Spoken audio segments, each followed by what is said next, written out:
seorang duta besar, seorang diplomat yang pernah bertugas di India, kemudian pernah bertugas di Cina ya. Sehingga banyak karya-karya Paul Eisbach ini yang mengangkat kisah tentang kehidupan orang Cina di daratan Cina sana. Contohnya ini adalah novel Goodhart. Goodhart ini berkisah tentang keluarga petani di Cina yang sangat menghargai sekali tentang bagaimana kegunaan tanah, manfaat tanah bagi kehidupan keluarga maupun masyarakat maupun bangsa pada umumnya. Sehingga judul novel pun ini diberi judul Goodhart, ya, bumi yang baik. Ya. Itu contoh penulis. Dia Paul Eisbach ini seorang penulis novel dari Inggris sebetulnya, tapi dia banyak dibesarkan di wilayah di luar Inggris, ya. Terutama di negeri Cina sana. Ya. Itulah sebabnya cerita-cerita dari Paul Eisbach ini banyak mengangkat kisah-kisah kehidupan bangsa Asia.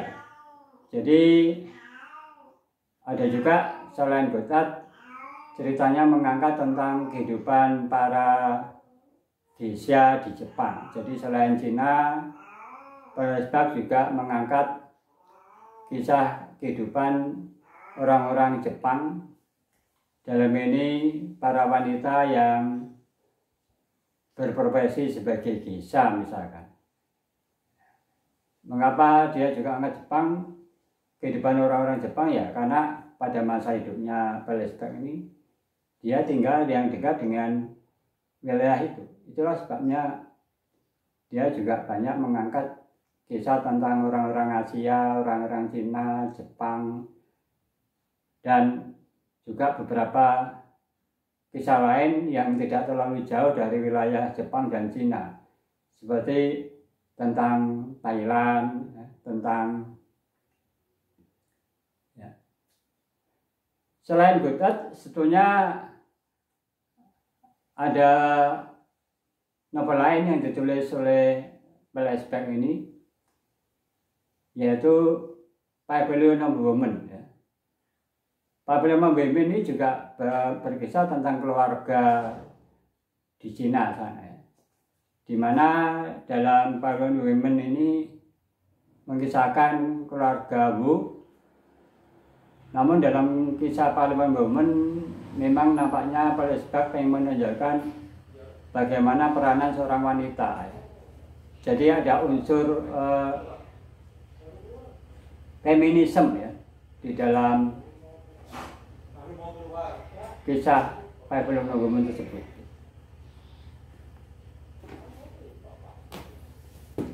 Kemudian ini ya, ini novel ditulis oleh Anna Karenina ya.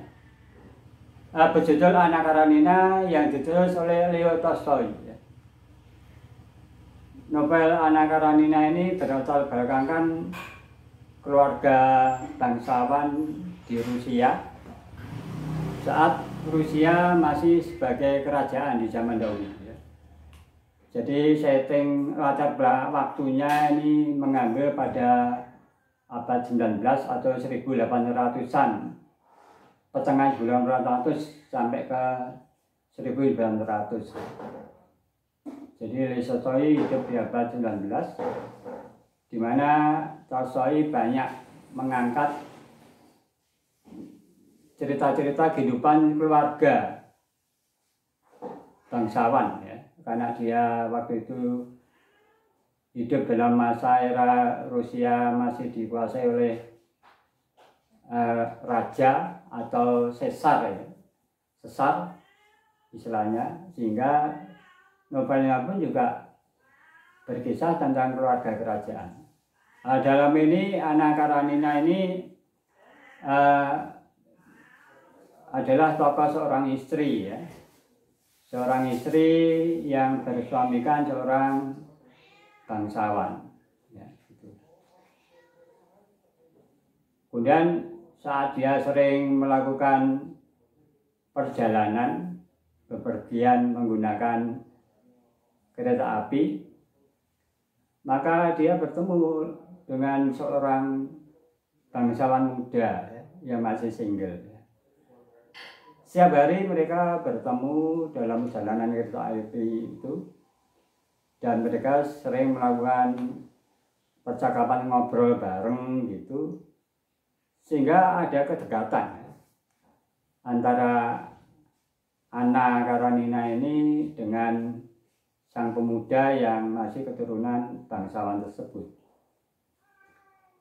Sehingga terjadilah hubungan percintaan antara Anna Karenina dan sang bangsawan muda. Padahal Anna Karenina sudah menjadi istri dari juga seorang bangsawan. Bahkan Anna Karenina sudah mempunyai seorang anak ya, yang diceritakan dalam novel itu anaknya sudah berusia 9 tahun. Hubungan Anna dengan sang bangsawan muda ini tentu saja akhirnya diketahui oleh suaminya. Namun sang suami tidak mau meributkan ya, bagaimana perselingkuhan istrinya ini dengan orang lain, tapi dia secara diam-diam mengambil cara lain agar dia tidak harus selalu bertemu dengan istrinya. Sehingga suami Anna ini mengambil jalan dengan cara istrinya dipindahkan ke suatu rumah yang jauh dari keramaian,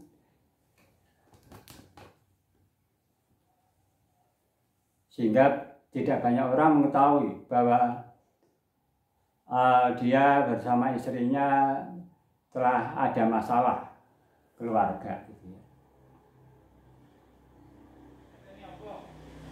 Sengaja suaminya menjauhkan istrinya ini karena dari hasil hubungan sang istri dengan pemuda yang telah menggoda dirinya itu, akhirnya diketahui bahwa sang istri itu hamil gitu ya. Yang jelas-jelas menurut suaminya kehamilannya itu bukan dari hasil hubungan Anna dengan suaminya, tapi Anna berhubungan dengan sang pemuda bangsawan yang masih single, dan hubungannya sudah terlalu jauh ya, begitu akrabnya, sehingga sampai akhirnya Anna mengalami kehamilan yang bukan dengan suaminya sendiri. Kalau kita menyimak kisah Anna Karenina ini menunjukkan bahwa sebetulnya permasalahan keluarga, kalau yang sekarang seringkali ada istilah pelakor gitu ya. Jadi kalau ada istri wanita kemudian merebut suami orang, kan istilahnya kalau di Indonesia kan pelakor, perebut laki orang ya. Jadi kalau kita sajikan di kehidupan kita kan seringkali terdengar banyak keluarga yang bercerai gara-gara sang istri misalkan digoda oleh laki-laki lain, ataupun sang suami digoda oleh wanita lain, sehingga di kita lantas muncul istilah pelakor itu ya, perebut laki orang.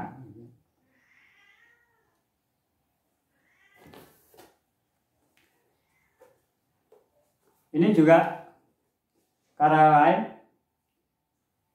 dengan judul The Duke and I, Aku dan Sang Duke. Ini juga sebenarnya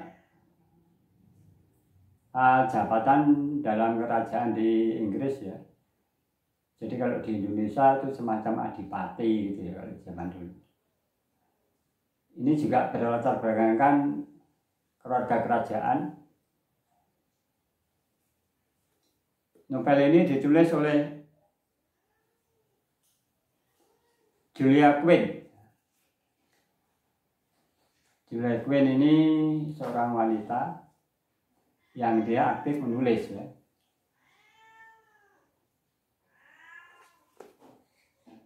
The Duke and I.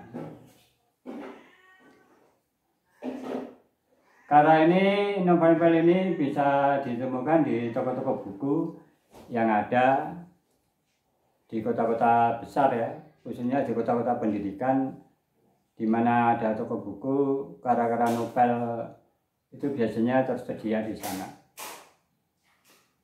Dan banyak karya-karya yang dalam bahasa Inggris sudah diterjemahkan dalam bahasa Indonesia. Yang pada umumnya penerjemahan itu dilakukan oleh orang-orang yang lulusan dari kuliah bahasa Inggris ya, terutama.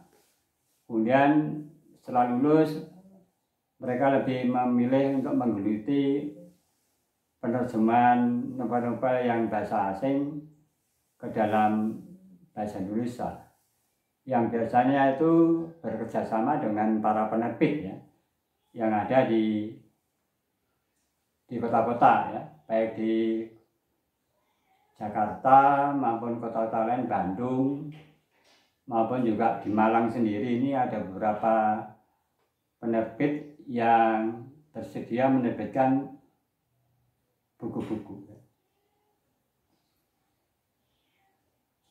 Jadi untuk para mahasiswa yang sekarang belajar bahasa Inggris dan selama dalam masa studinya rajin membaca novel-novel bahasa Inggris, maka dia akan mendapatkan wawasan, pengalaman, kisah-kisah berbagai negara ya, dari berbagai negara. Dan itu bisa menjadi lahan yang baik ya, bagi para mahasiswa jurusan Inggris. Kalau lulus nanti dia bisa terjun sebagai penerjemah novel gitu ya. Untuk The Duke and I ini juga ya novel yang dengan topiknya itu tentang percintaan juga ya. Jadi rata-rata novel itu tidak lepas dari kehidupan percintaan. Ini judulnya The Duke and I, ini mengisahkan tentang seorang bangsawan muda gitu ya, yang telah berkali-kali memiliki kekasih, tapi ternyata belum ada yang cocok gitu ya untuk dijadikan istri ya, pendamping hidupnya. Sehingga adalah seorang wanita yang dalam judul novel ini mengidentifikasi dirinya dengan I, aku ya. Jadi sang adipati dan aku gitu ya.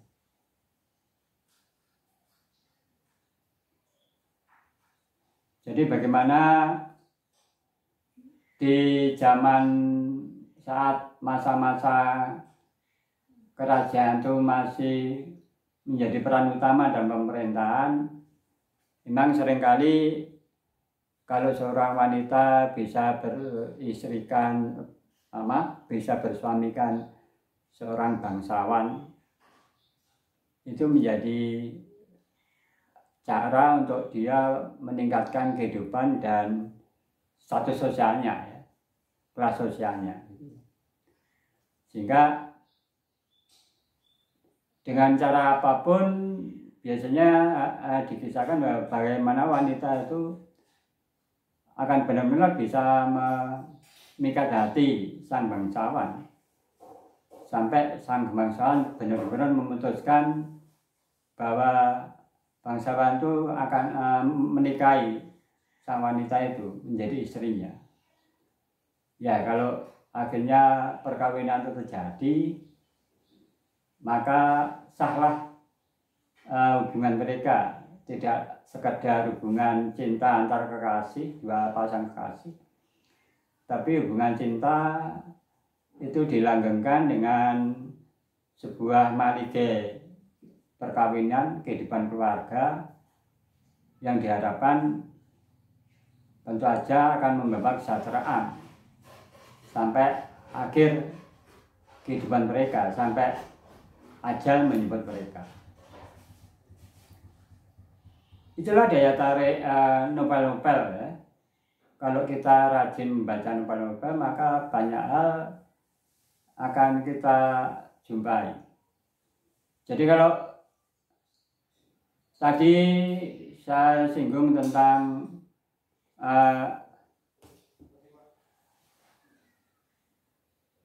cerita-cerita dari Cina ya, yang berjudul Good Earth atau bumi yang baik atau sawah yang baik. Itu kan merupakan penghargaan sang pengarang ya, untuk menunjukkan bahwa tanah atau lahan pertanian itu tidak bisa dilupakan dari kehidupan manusia. Bahkan sampai sekarang, walaupun kita udah menghadapi era digital, apa-apa bisa secara online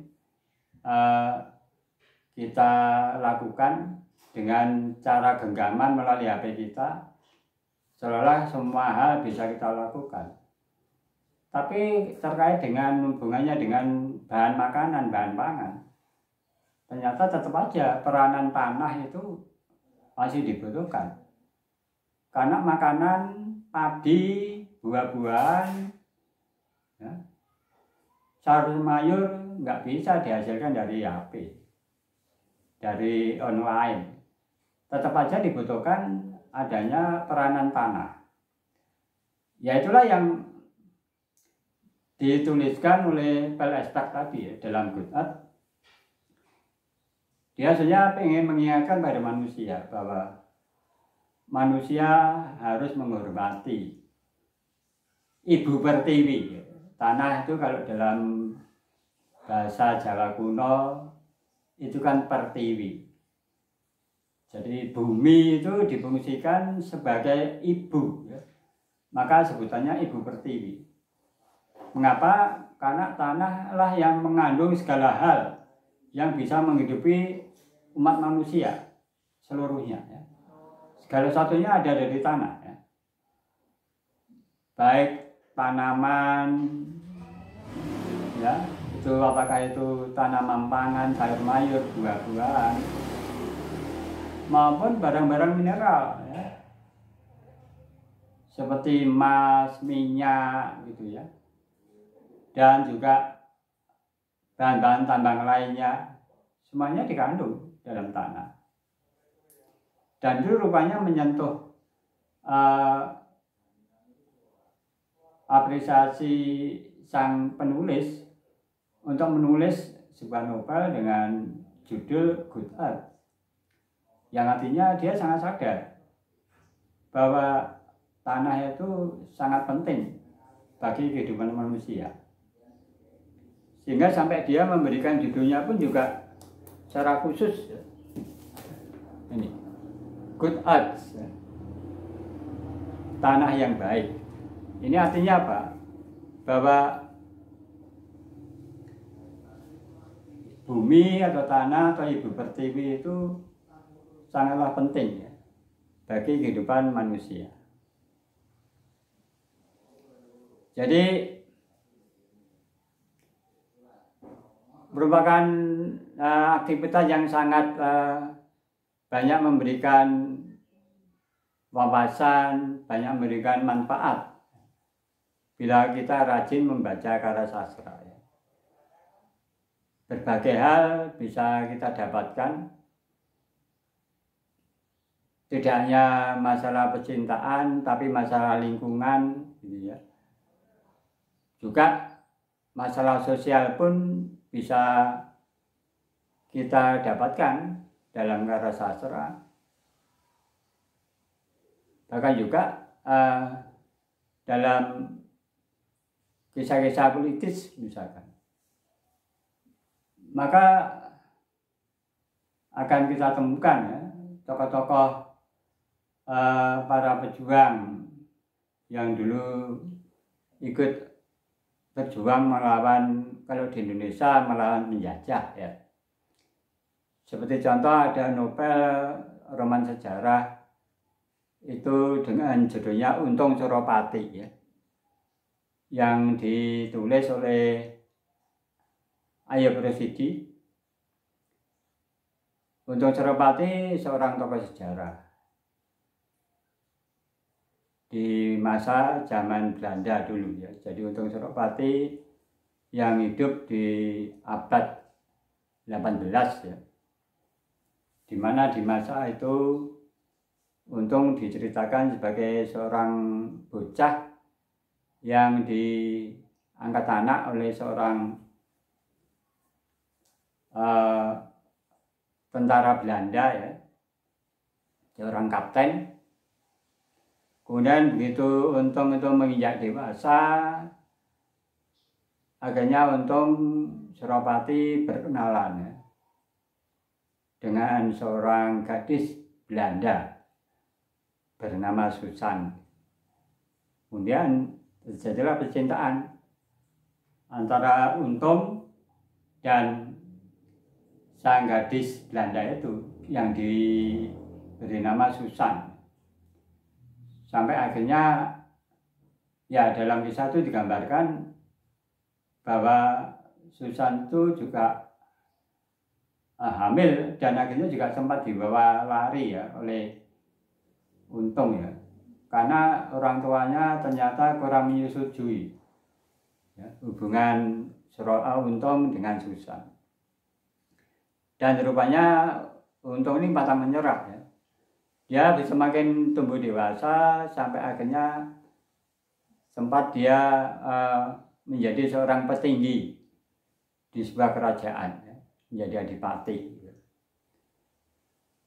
Maka Untung ini juga akhirnya juga dianggap sebagai salah satu pahlawan ya, dalam kemerdekaan Indonesia yang hidup di abad 18. Anda bisa mencari browsing ya, nanti akan ditemukan bagaimana kisah Untung Suropati. Jadi bisa juga fungsi novel atau prosa ini menghidupkan ya. Dari yang kalau dalam catatan sejarah, maka tokoh-tokoh sejarah itu mungkin hanya disebutkan namanya, kemudian tahun dia hidup tahun berapa. Tapi dengan kita membaca roman sejarah pun akhirnya kita jadi tahu bagaimana